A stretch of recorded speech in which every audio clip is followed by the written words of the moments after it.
Dog lovers, what do you want to get off your chest that you may need advice on?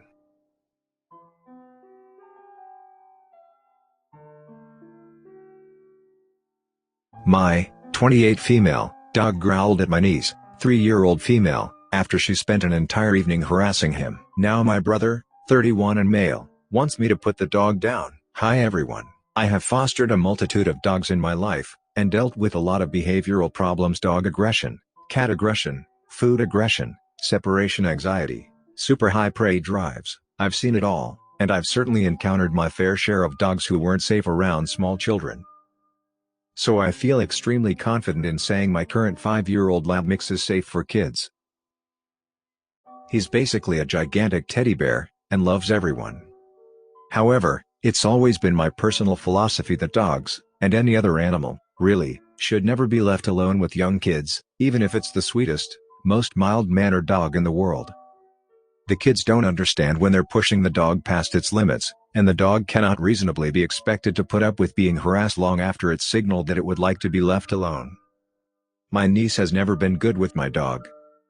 She pulls his tail, climbs on/lays on him, hits him, pulls his ears, gets in his face and yells at him, and never gives him a second to himself unless she's forced to. He is basically a saint with her, but every dog has its limits. I stays on top of this behavior as I can, forcing her to leave him alone when it starts to seem like too much, and locking him away in a bedroom if she won't. My brother and sister-in-law, 30-year-old female, really just don't get it, though. I've tried to talk to them about this behavior a bunch of times, and they know it's wrong, but they think it's wrong in the same way that her refusing to share or not picking up her toys is wrong. They don't understand that it's dangerous, and that if she was left alone long enough, my dog might lose it and attack her. This has been going on for over a year. I've tried to have this conversation with my brother over and over, but he always acts like I'm criticizing his parenting. Which is not the case. I don't think my niece is especially bratty or out of control for a kid that age, it's just that this behavior is dangerous to both her and my dog, and it needs constant intervention.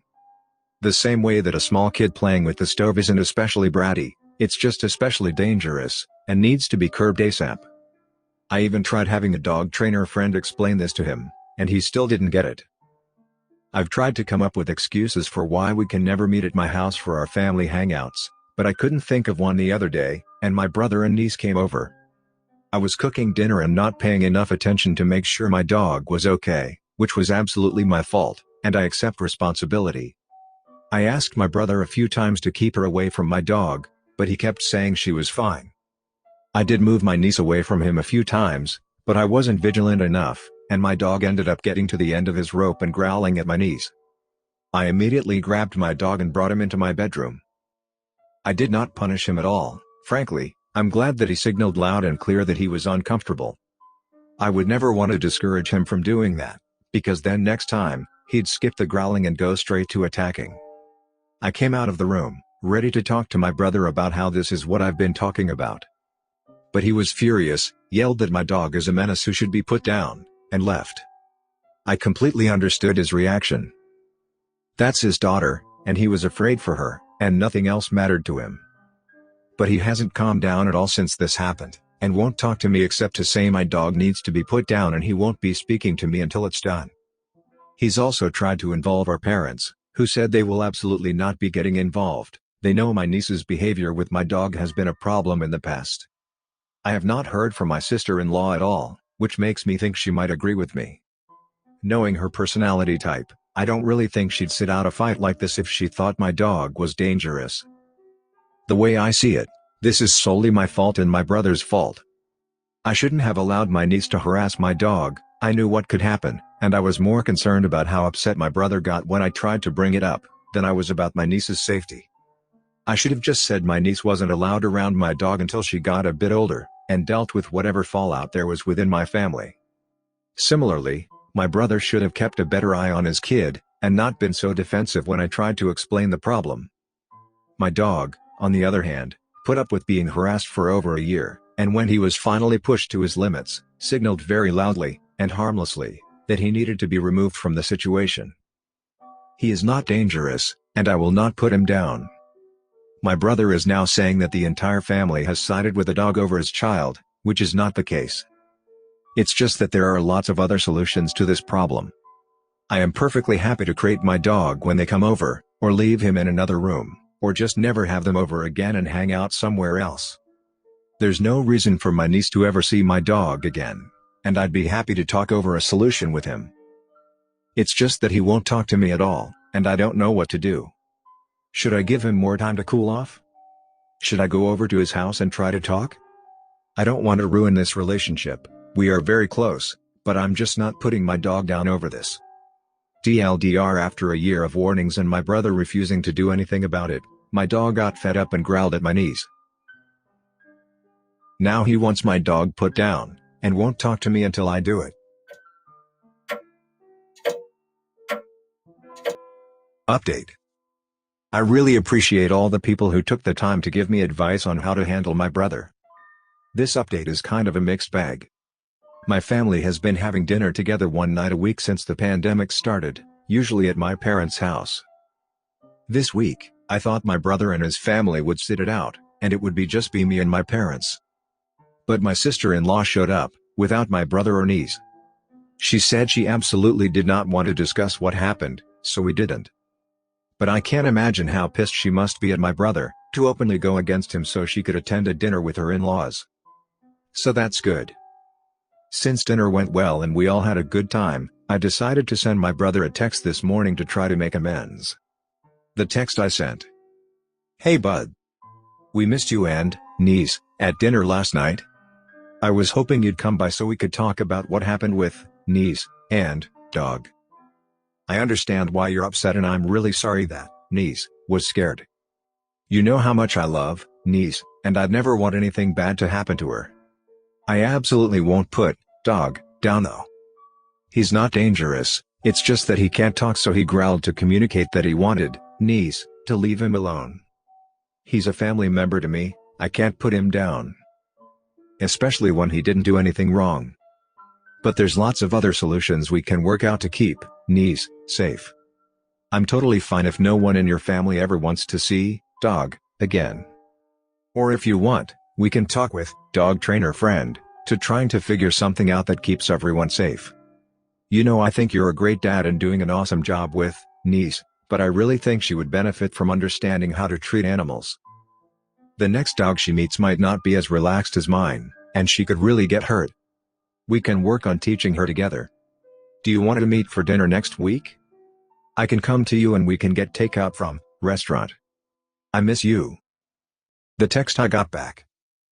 Once again, you and everyone else chose a dog over my human child. It doesn't matter what, niece, did, she is a human and deserves to be safe. You're really saying, well, she started it about your dog almost attacking my child? You can't keep a dog that would attack a kid for being a kid.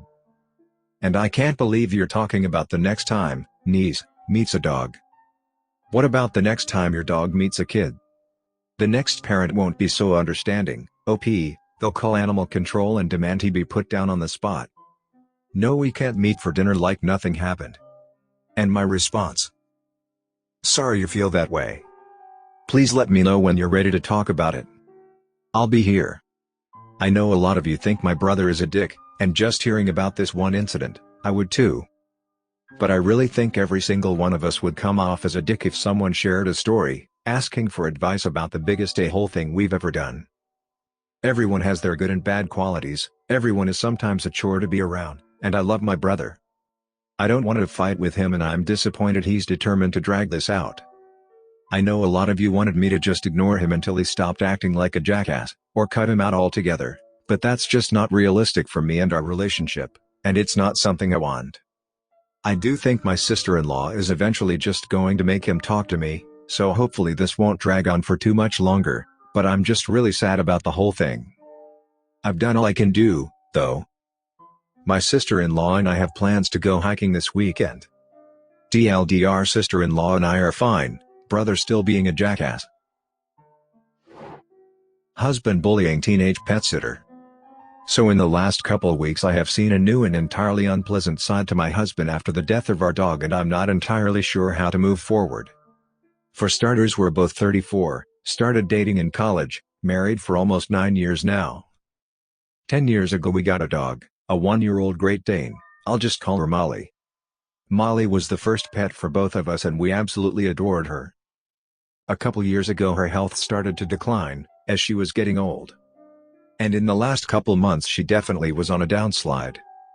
She didn't seem uncomfortable and still seemed to be enjoying her time at home, so we decided against putting her down and just to keep her home and as comfortable as possible until she either passed away on her own or her health declined enough that it was kinder to put her down. A couple weeks ago, my uncle died suddenly and my husband and I had to go across the country for the funeral for 4 days. We left Molly and our much younger cat in the charge of our neighbor, Emma, who is 16. Our pets have always been happier at home and have been watched by Emma, originally with the assistance of her dad, who they love. For the last few years whenever we go out of town she used to pop in to hang out with them a couple of days a week after school as well since she is a big animal lover and her younger siblings have allergies. She is super responsible and has always done an awesome job with them. We can see on the security system that she goes over more than she needs to. She always sends fun pics, updates, and lets us know if anything is off. Unfortunately, she called me the day before we were due to come home absolutely distraught because Molly had passed away in the night.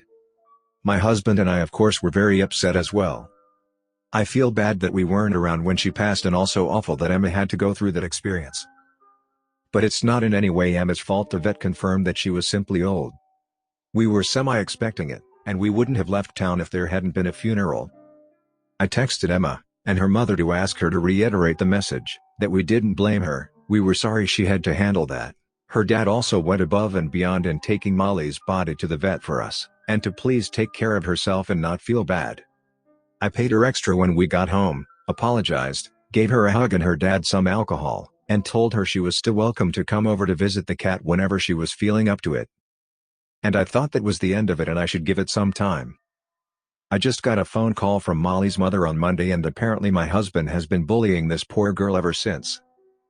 He apparently said some nasty things to her when he saw her walking home from school about her being a terrible pet sitter, has continued to make them whenever he sees her, and then also left her an awful, completely inappropriate review for her pet sitting skills on the community Facebook page and tagged her in it.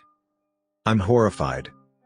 I told him to take down the post immediately and he agreed. Thankfully it had already been removed by mods, but he maintains he hasn't done anything wrong and won't apologize to her for anything he's said or written.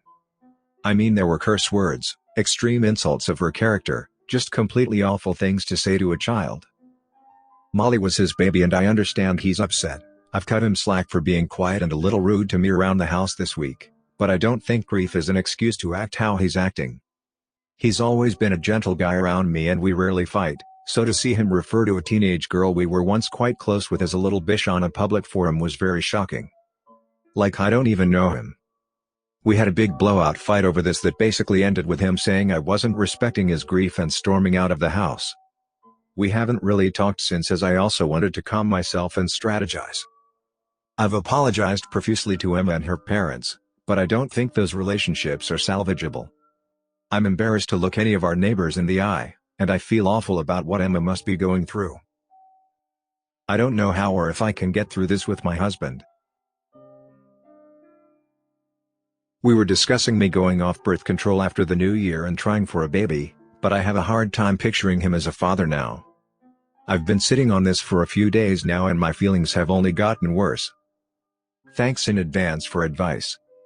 Also, this has thus far gotten a lot more responses than I was expecting and I really appreciate them all. I am going to try to reply to some later, but I have a lot of thinking to do about my marriage and some things I might not have been fully processing in our past. He is the only romantic partner I've ever had so I want to be open to outside advice, but it is a shock to read some of the comments about abuse and such. He is a more emotional person than I am and louder during fights, but I definitely don't think he is abusive, and I truly have never seen him mistreat another person before this. That being said, I would never condone how he treated Emma and don't want to be complicit or married to a bully, so something has to change. There is definitely counseling in our future, but I need some time to really sort out what I'm feeling and I'm a bit emotionally exhausted at the moment. Thanks again.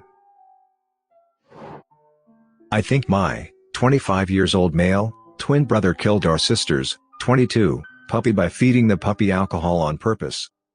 Sorry this is so long. I don't know where to begin. I have a twin brother and a little sister that my parents adopted when we were 7. I always knew my brother was jealous of our sister. She was the only one in our family to go to college, and she'll be starting graduate school this fall. As you can imagine, everyone is so proud of her, except my brother. He didn't even attend her college graduation because he was busy babysitting his friends at a bar. He also has always made bad decisions. He does a lot of drugs, has a girlfriend that is a toxic person, and is a total dick to our sister. Me and my brother currently rent a house, and our sister moved into the basement since the house is a few blocks away from her school. She always wanted a puppy, so me and my parents contributed to get her a new puppy as a graduation present. Fast forward to last night, my brother got so drunk at home with his buddies while I was at work. I texted him asking to give the puppy some fresh water and food. He texted back saying he did. I came back from work this morning, and I see the puppy lifeless near his dog bowl. There was also a putrid smell prominent near the area. It smelled like bad wine. I asked him WTF happened, and he said something along the lines of I probably was so drunk I thought the vodka was water. I don't believe him at all. I think he did it on purpose. My sister is currently on vacation and trusted us to watch her puppy. My parents just want to get her a new puppy and not tell her. She's smart and will find out. How do I tell her? Also, should I cut all ties with my brother, and move me and my sister out somewhere else, maybe back home with the parents for now? TLDR, I think my brother gave alcohol to my sister's puppy and killed it out of jealousy. To clarify, I have already taken the puppy to the vet, and was told to get a little sample of the liquid in the bowl in a tube that the clinic gave me. My friend and I are going to file a complaint today. Also, I will update with the results when I get a call from the vet. She said it may take a few days. Am I the unreasonable one for getting mad when my husband poured water on me in front of my family? I, 21 years old female, and my husband, 23 years old male, were at my family's house for Father's Day this past weekend. We were having a conversation about the family pets, and I had jokingly said that I would trade my husband's 12-year-old blue heeler for my sister's 4-year-old chihuahua in a heartbeat. Without hesitation, my husband proceeded to spill some of his glass of water on top of my head. He did this once before in front of my family. I teased him about looking at a girl walking by in front of our car even though I knew he wasn't, and he squirted me with his water bottle that time. I told him back then that it was embarrassing and humiliating, that I felt like a dog being sprayed with water, especially in front of my family. Yet he did it again in front of my family, so I maintained what dignity I could by refusing to talk/look at him until I could regain control of my emotions. He tried to apologize a half hour later, when it was clear that I wasn't letting it go. When I didn't accept, my family proceeded to tell me that I was an a-hole for getting angry with him and taking it too seriously. No, I wasn't drenched either time, but it was shocking and embarrassing to suddenly have water poured on me. So, am I the unreasonable one for overreacting? Subscribe and turn on the notification bell for more stories delivered to you. Thanks for listening. See you later.